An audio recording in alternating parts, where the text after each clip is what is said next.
My piece for the choir book is a setting of a George Herbert poem called Church Music.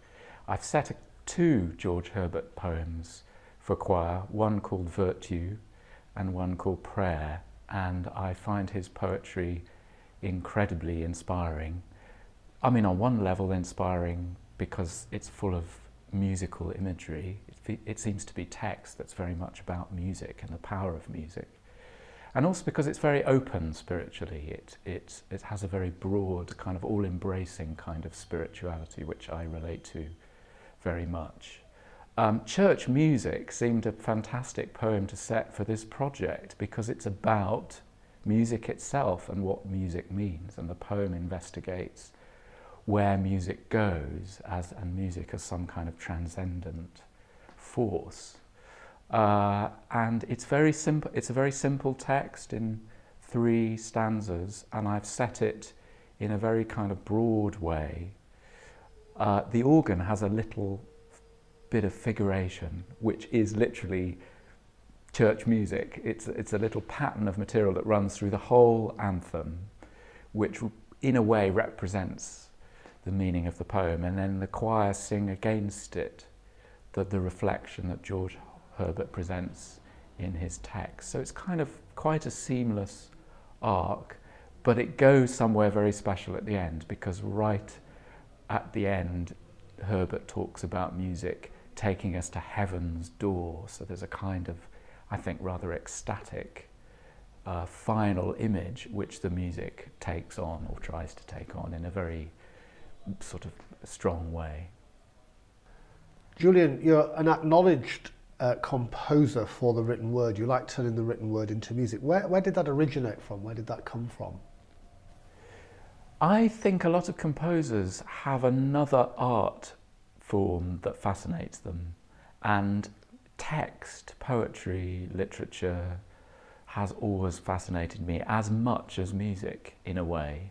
So I think my desire to compose has always been connected to the written word. That's meant I've written a lot of songs for voice and piano.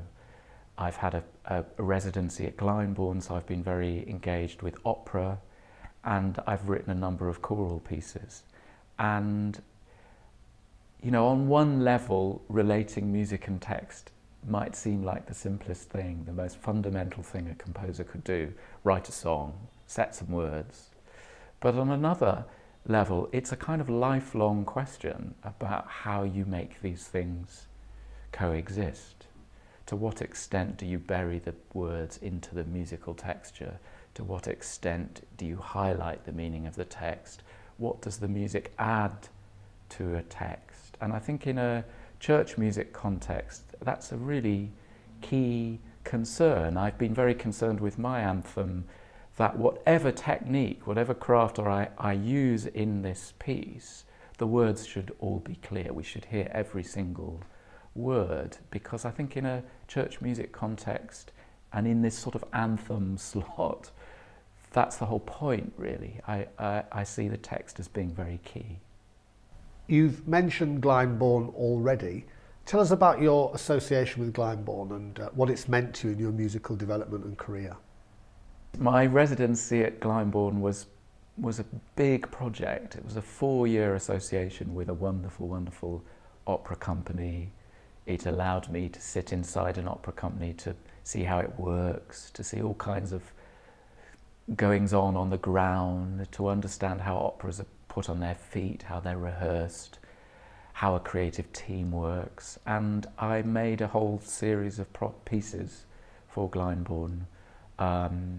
One of them called Night Crew, which had a very strong community aspect to it. It had a chorus of 60-something young people in, and an orchestra that was half youth orchestra players and a chorus of mums. So I've enjoyed that, but I've also made pieces for all professional performers, a chamber opera called The Yellow Sofa, and a site-specific opera called Followers, which wanders round the Glyndebourne site and takes the audience on literally a walking tour through an opera. Over the last 2 or 3 decades, opera has experienced something of a renaissance, really. Opera is hugely popular. What kind of contribution has opera made in the last few years in the musical world? I think opera is very popular, partly because the notion of telling a story with music is pretty basic. I think most cultures, Western and non-Western, involve some notion of storytelling with words and music. And opera, in the Western tradition, takes that, a long way. But I mean, one shouldn't forget that really opera in a sense, particularly looking back to the 19th century and perhaps something like the Italian opera tradition, opera is a popular art form. It is, I see it as a very all-embracing art form, which is incredibly challenging to a composer, but also incredibly exciting. You really enjoy education, educating people of all ages about the importance of music and life. Tell us how important that aspect of your work and career has been. Well, education has always been central to my work as a composer, really. Some composers don't engage with education because they see it perhaps as a distraction or taking them away from the central craft. But to me, it's very germane to my own work as a composer. I enjoy the dialogue with young composers who can challenge me as much as I try to challenge them. Similarly, I enjoy audience development work, outreach work, where I as a composer get to talk to people on the other side who might be sitting in an audience listening to a piece of mine. I think the composer has a kind of social responsibility to engage not only with his or her audience, but also with younger generations of composers who are further back on the path, and you can help them. So I think in a sort of holistic sense, being a composer is being involved in education right from the start, I think. Back to your own composition for the Choirbook. Obviously you must be hugely excited as you look forward to Truro and to the premiere of the performance. Tell me how you're feeling. Oh, it's an incredibly exciting project and a great privilege to have been asked to write a new piece.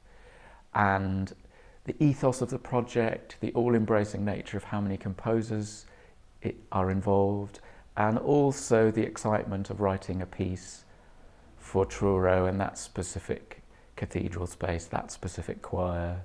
There's something very, very special about that. It informs the way you write the piece, because the piece has a very clear kind of context in which I'm creating it.